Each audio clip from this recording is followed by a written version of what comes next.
ছত্তীশগড়ৰ বিজাপুৰত মাওবাদীৰ সংঘৰ্ষত অসমৰ এজন শ্বহীদ জোৱানজন চিৰাঙৰ কাজল গাঁৱৰ কাকাৰ গাঁও ভাটিপাৰাৰ CRPF জোৱান লম্বোধৰ সিংহ আৰু মঙলবাৰে ছত্তীশগড়ত মাওবাদীৰ আক্ৰমণত শ্বহীদ হৈছিল তিনিজন জোৱান। এই খবৰ লাভ কৰাৰ পিছতে এতিয়া অঞ্চলটোত বিৰাজ কৰিছে শোকাকুল পৰিৱেশে।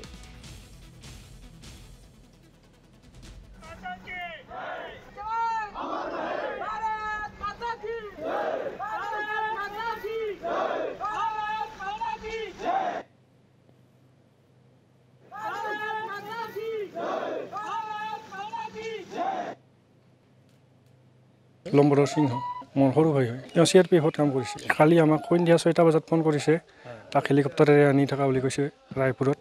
তাৰপিছত 8টা বজাত ফোন কৰিছে ডেথ হোৱা বুলি। আজি ৰাতি 12টা 20ত গুৱাহাটী আহি পাব বৰঝাৰ বিমানবন্দৰ। তাৰ পৰা কালিহে আহি পাব বুলি কৈছে। বিষয়া আহিছে ৰাতিপুৱা আহিছে, যোগাযোগ কৰি আছে আমাৰ লগত। তাৰ পৰিবাৰতো তাৰ ঘৈণীয়েক আছে আৰু বাচ্চা একটা আছে, সৰু বাচ্চা 9 বছৰ। লম্বোধৰ সিংহ মোৰ সৰু ভাই হয়। তেওঁ CRPFত কাম কৰিছে। আৰু এই মুহূৰ্তত এই পৰিৱেশটো আমি বিতংভাৱে জানিবৰ বাবে আমি লৈ যাব বিচাৰিছোঁ সেই প্ৰান্তলৈ। আমাৰ সৈতে সতীৰ্থ জয়ন্ত দেৱনাথ আছে। জয়ন্ত দেৱনাথ, মই আপোনাৰ কাষলৈ যাব বিচাৰিছোঁ। হয়, কালি যি ছত্তীশগড় ৰাজ্যৰ সুকমা আৰু বিজাপুৰ জিলাৰ যি ঠাইত যি এক মাওবাদীৰ ভয়ংকৰ আক্ৰমণৰ ঘটনা সংঘটিত হৈছিল CRPF বাহিনীৰ ওপৰত। আৰু এই CRPF বাহিনীৰ আক্ৰমণৰ ঘটনাত 3জনকৈ CRPFৰ জোৱান শ্বহীদ হোৱাৰ বিপৰীতে 14জনকৈ CRPFৰ জোৱান গুৰুতৰভাৱে আহত হৈছিল।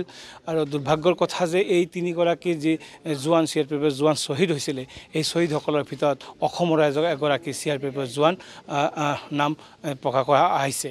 আৰু আজি আমি এই মুহূৰ্তত উপস্থিত আছোঁ চিৰাং জিলাৰ কাজলগাঁও থানাৰ অন্তৰ্গত কাকাৰা গাঁও ভাটিপাৰাত। যিগৰাকী ঘৰত মই উপস্থিত আছোঁ, এই ঘৰৰ এগৰাকী জোৱান CRPFৰ জোৱান লম্বোধৰ সিংহ কালিৰ দিনটোত তেখেতে শ্বহীদ হৈছে দেশমাতৃৰ হকে।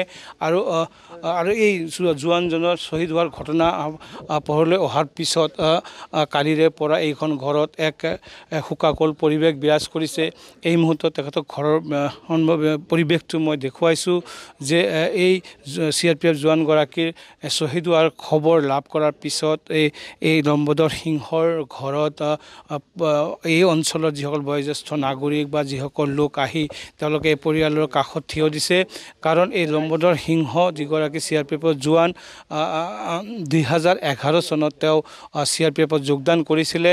আৰু যোগদান কৰি তেখেতে ছত্তীশগড়ত যি মাওবাদী অধ্যুষিত অঞ্চলত তেওঁ কৰ্তব্য নিৰ্বাহ কৰি আছিলে। আৰু কালিৰ দিনটোত যি এক মাওবাদীৰ যি ভয়ংকৰ আক্ৰমণৰ ঘটনা সংঘটিত হ'ল, এই ভয়ংকৰ আক্ৰমণৰ ঘটনাত এই ঘৰৰ যি CRPFৰ জোৱান ধন্যবাদ জনাইছোঁ।